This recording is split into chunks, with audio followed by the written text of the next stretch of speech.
वज़ीर आज़म साहब जनाब नरेंद्र मोदी साहब और रेल मिनिस्टर अश्विनी वैष्णव साहब का तहे दिल शुक्रिया करना चाहता हूँ। जम्मू को अपना डिवीज़न मिले, ये बहुत अरसे से हमारी मांग रही है, बहुत अरसे से हमने इसकी बात की। शुरू में तो अगर आप देखें हमारा डिवीज़न जो है वो फिरोज़पुर था, क्योंकि हमारी रेल जो है जम्मू कश्मीर तक पहुंचती नहीं थी। ट्रायल ट्रेन जो है वो श्रीनगर से अब कटरा पहुंचा दी गई है। उम्मीद की जा रही है कि बहुत जल्दी वज़ीर आज़म साहब के हाथों श्रीनगर से लेके कटरा का जो हिस्सा है वो जोड़ के ये पूरा जो है ट्रेन मुकम्मल किया जाएगा। Honourable lieutenant governor Manoj Sinha साहब, minister of state prime minister's office doctor Jitendra Singh साहब, leader of the opposition J&K assembly जनाब सुनील शर्मा साहब, member of parliament Lok Sabha Jugal Sharma साहब, यहाँ पे आए हुए तमाम ऑनरेबल MLA हजरात, जम्मू कश्मीर गवर्नमेंट के तमाम सीनियर अफसरान, रेलवेज़ के अफसरान, यहाँ पे मौजूद भाइयों बहनों, आप सबको मेरे तरफ से आदाब। आज इस मौके पर जबकि जम्मू कश्मीर की एक बहुत दीरीना मांग जो है वो पूरी की जा रही है, मैं अपने तरफ से जम्मू कश्मीर के आवाम को दिल की अमीर गहराइयों से मुबारकबाद पेश करता हूँ और वज़ीर आज़म साहब जनाब नरेंद्र मोदी साहब और रेल मिनिस्टर अश्विनी वैष्णव साहब का तहे दिल शुक्रिया करना चाहता हूँ, क्योंकि जिस तरह ऑनरेबल MP साहब ने कहा है जम्मू को अपना डिवीज़न मिले, ये बहुत अरसे से हमारी मांग रही है, बहुत अरसे से हमने इसकी बात की।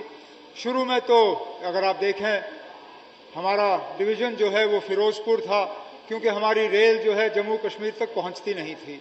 जम्मू कश्मीर तक पहुंचने के लिए पहले हम पठानकोट में उतरते थे, फिर आहिस्ता आहिस्ता रेल जम्मू पहुंची। उसके बाद पिछले लगभग 40 साल के अरसे में ये रेल जो है बढ़ती गई। पहले जम्मू से उधमपुर, उधमपुर से कटरा, कश्मीर में शुरुआत हुई तो श्रीनगर से बारामूला, बारामूला से अनंतनाग, फिर अनंतनाग के ज़रिए बानिहाल, अब बानिहाल के ज़रिए संगलदान। और 2 दिन पहले हमें ये खुशखबरी मिली जब हमने मीडिया के ज़रिए देखा कि ट्रायल ट्रेन जो है वो श्रीनगर से अब कटरा पहुंचा दी गई है। उम्मीद की जा रही है कि बहुत जल्दी वज़ीर आज़म साहब के हाथों श्रीनगर से लेके कटरा का जो हिस्सा है वो जोड़ के ये पूरा जो है ट्रेन मुकम्मल किया जाएगा, जिससे कि मुझे लगता है जम्मू कश्मीर के आवाम को बहुत ज़्यादा इसका फ़ायदा होगा। मैं जानता हूँ रेल को लेके कुछ खदशात भी हैं, खासकर जम्मू में, क्योंकि अक्सर बेशतर ये कहा जाता है कि जब रेल जम्मू से पठानकोट से जम्मू पहुंची तो पठानकोट के लिए हालात थोड़े मुश्किल हुए। अब यहाँ पे भी कुछ जगहों में खदशात इस बात का है कि अगर रेल जम्मू से सीधा कश्मीर पहुंचे तो कहीं ऐसा जम्मू का भी हाल ना हो। मैं अपनी हुकूमत के तरफ से जम्मू के लोगों को ये यकीन दिलाना चाहता हूँ कि रेल कश्मीर पहुंचने से जम्मू को नुकसान नहीं होगा, बल्कि हम उम्मीद करेंगे और हम यकीन दिलाते हैं कि जम्मू को फ़ायदा इस रेल का पहुंच जाएगा। ट्रेड बढ़ेगा, टूरिज़्म बढ़ेगा, हमारा आना जाना जो है वो बढ़ जाएगा।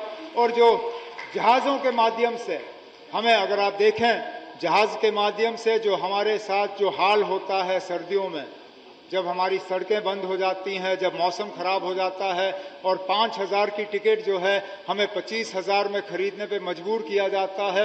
उम्मीद कर रहा हूं कि इस रेल डिवीज़न से न सिर्फ रेलवेज़ को तो फ़ायदा होगा ही होगा, बल्कि ट्रेड और इंडस्ट्रीज़ को फ़ायदा होगा, क्योंकि यहाँ से सामान लेने देने का एक कार्गो, और इस चीज़ के लिए भी हमें इसका फ़ायदा होगा।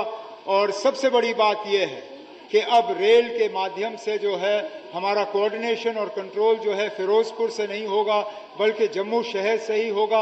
और इसमें रिक्रूटमेंट में भी हमें फ़ायदा ज़रूर देखने को मिलेगा। पंजाब का भी थोड़ा सा हिस्सा, हिमाचल का भी हिस्सा इसके साथ जोड़ दिया गया है।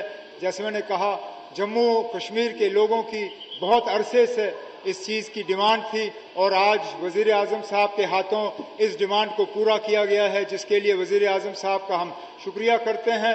और इस मौके पर जम्मू कश्मीर के लोगों को मैं अपने तरफ से और हुकूमत की तरफ से मुबारकबाद पेश करता हूँ। बहुत बहुत शुक्रिया। जय हिंद, जय जम्मू कश्मीर।